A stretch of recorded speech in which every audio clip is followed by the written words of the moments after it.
আর তাছাড়া তোকে এত লাখ লাখ টাকা খরচা করে আমি বিয়েতে পড়তে পাঠালাম এই প্লাস্টিক করানোর জন্য। তোর কি লজ্জা করে না? আমাদের বাড়ির একটা স্ট্যাটাস আছে, আর যেই বাড়িতে তোর বিয়ে ঠিক করেছি সেই বাড়ির সামনে তোমার মানুষদের চলে যাবে। তুই হয়তো এটা ভুলে যাচ্ছিস, ওর বাড়ির গার্জেন আমার বিজনেস পার্টনার। তুই ভাবতে পারছিস না কতটা ইফেক্ট পড়বে আমার উপরে।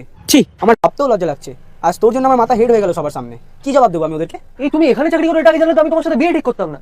নেহাত তোমার দাদা আর আমার বাবারা বিজনেস পার্টনার, তাই ওদের মুখের দিকে তাকিয়ে আমার এটা করতে হয়েছিল। কিন্তু এখন দাদা এই মুহূর্তে এই বিষয়টা জানার পর আমি আর টলারেট করতে পারছি না। আমি পারবো না ওর সাথে বিয়ে করতে, এভাবে হয় না দাদা। দাঁড়াও গৌরব, আমি তো এটা জানতাম না, তুমিও জানো ভালো করে। আমি ভেবেছিলাম আমার বোন খুব ভালো জায়গায় জব করে, কিন্তু আজকে এটা দেখার পর আমি আশা করিনি। আমি ক্ষমা চাইছি তোমার কাছে, যেহেতু আমার বোন এই জিনিসটা করেছে, পারলে ক্ষমা করো।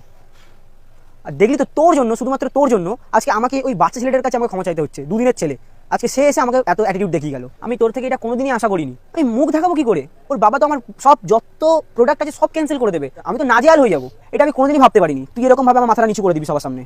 আমার কথাটাও একবার তুই শুনে দেখতে পারিস। তুই এই কাজগুলোকে তুই ছোট ভাবছিস, তুই জানিস এগুলো দিয়ে কি হয়? তাহলে শোন। দাঁড়াও তুমি, আমি বোঝাচ্ছি। আপনি মনে করছেন না যে এখানে এত নোংরা আবর্জনা প্লাস্টিক পড়ে রয়েছে? এখানে এগুলো নোংরা আবর্জনা না, এখানে লাখ লাখ টাকা পড়ে রয়েছে। কি করে আপনাকে সেটা ভালো করে বুঝিয়ে দিচ্ছি। এই যে প্লাস্টিকগুলো নোংরা লোকের বাড়ি থেকে ফেলে দেওয়া, শপিং মল থেকে একগুচ্ছ আবর্জনা যেগুলো বেরোয়, যে প্লাস্টিকগুলো বেরোয়, পুরোনো প্লাস্টিকগুলো, এগুলো আমরা এক জায়গায় জড়ো করি। জড়ো করার পর এগুলোকে পরিষ্কার করিয়ে গলানো হয়, গলানোর পর দানা বানানো হয়। তারপর ওখান থেকে আমরা নতুন প্লাস্টিকের জিনিস আরো বানাতে পারি। মানে আমরা পুরোনো প্লাস্টিকগুলোকে আবার রিসাইকেল করে ইউজ করছি।